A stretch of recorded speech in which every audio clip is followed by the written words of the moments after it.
जिल्हा परिषद आणि पंचायत समितीच्या निवडणुकी संदर्भात डिंगोरे आणि जिल्हा परिषद गटामध्ये खरं तर या ठिकाणी हालचालींना वेग आलेला आहे। इथं आमदार साहेबांची या ठिकाणी बैठक होती।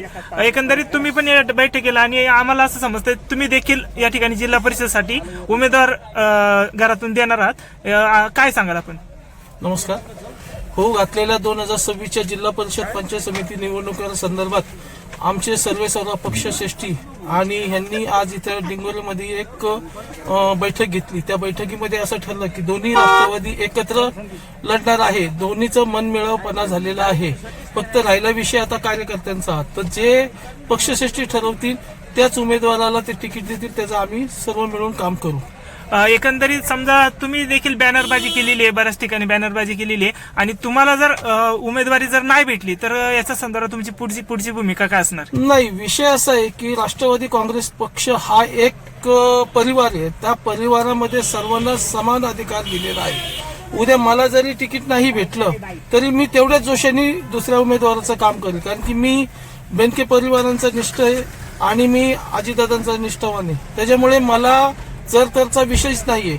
उद्या भविष्यामध्ये मला जर संधी दिली तर 100% निवडून यायची ताकद आहे माझी। माझं संघटन चांगलं आहे, माझ्या मिसेसचं संघटन चांगलं आहे आणि यदाकदाची जर मला त्यांनी उमेदवारी नाही दिली आणि दुसऱ्या कुणाला दिली तर त्याच ताकदीने मी त्याचं पण उमेदवाराचं काम करील आणि त्याला निवडून आणीन। एकंदरीत समजा तुम्हाला उमेदवारी दिली तर एकंदरीत आपलं रणनीती कशी असणार आहे? कारण की आता बऱ्याच ठिकाणी बोललं जातं की शैलेश गायकवाड आणि या ठिकाणी जातीवरून काही ठिकाणी बोललं जातं। 100% जर उमेदवारी दिली तर त्या उमेदवारीची त्या संधीचं मी सोनं कसं करील, तर कारण की इथे बघा जातीभेद म्हणण्यापेक्षा राष्ट्रवादी काँग्रेस पक्ष हा शिवशाहू फुले आंबेडकरांच्या विचारावर चालणारा पक्ष आहे। ह्याच्यामध्ये जातीभेद नाही, तर मग या मतदारसंघामध्ये ओबीसी पण आहे, ओपन पण आहे, एससी पण आहे, एसटी पण आहे।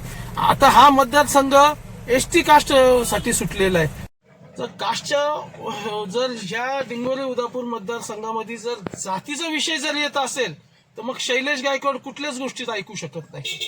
मग मी माझा उमेदवार कसा निवडून आणायचा हे मला माहिती आहे, पण मला होता होईल तेवढं मला नाही वाटत की इथं जातीचं राजकारण होईल। पण यदाकदाची जर चुकून कुणाच्या तोंडातून शब्द गेले असेल किंवा वल्गना गेले असतील तर मग आम्ही पण कमी नाहीये, कारण की माझाही मोठा मित्र परिवार आहे। जरी ही मतदारसंघ हा जरी एसटी साठी सुटला असेल तर त्याच्यामध्ये माझी पण मिसेस एसटी कास्टची आहे, तिला पण अधिकार आहे, संविधानाने अधिकार दिलेला आहे मागायचा, तो आम्ही मागितलेला आहे।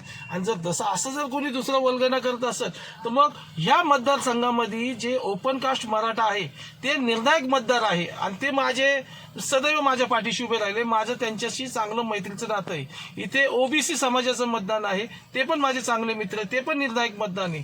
इथे जातीपातीचं राजकारण नाही। जर कोण करत असेल तर त्यांना खंबीरपणे निवडून येऊन उत्तर देण्याची ताकद आहे माझ्यात। शेवटचा प्रश्न की शैलेश गायकवाड किंवा त्यांच्या घरातील उमेदवारी लोकांनी त्यांना का स्वीकारावं? शैलेश गायकवाड गेले 30 वर्ष समाजाचं समाजकारण करतो। त्यांनी कधी फ्लेक्सबाजी केली नाही, त्यांनी कधी व्हिडिओ पोस्ट केले नाही, पण ज्यांना गरज आहे त्या लोकांची 100% शैलेश ती गरज पूर्ण करतो। आणि राहिला विषय माझ्या मंडळीचा, तर ती सुशिक्षित आहे, ती समाजकारणामधली आहे, तिने जवळजवळ ती आज 5-10 वर्ष झाले ही समाजाच्या छोट्या मोठ्या कार्यामध्ये असते। ती सीतेवाडी गावची पेसाची अध्यक्ष आहे। गेल्या टायमाला थोड्या फरकाने आम्ही मागे राहिलो, तिथे आम्ही ग्रामपंचायतीमध्ये सरपंच पदासाठी उभे राहिलेलो, थोड्या फरकाने आम्ही थोडे मागे राहिलो। त्याची उणीव भासू नये म्हणून आम्ही पेसामार्फत असं आमच्या गावामध्ये काम केलंय। तर तुम्ही डिंगोरे उदापूर मतदारसंघामध्ये हे दाखवून द्या, मॉडेल म्हणून दाखवायचं असेल तर सीतेवाडी दाखवा, पेसाचं काम कसं असतं। ह्या संदर्भात मला अभिमान वाटतो की आम्ही हे काम करू शकलो आणि मी स्वर्गीय वल्लभशेठ बेनके यांच्या तालमीत तयार झालेला मी कार्यकर्ता आहे। मी कधीच वाया जाणार नाही। ओके, धन्यवाद।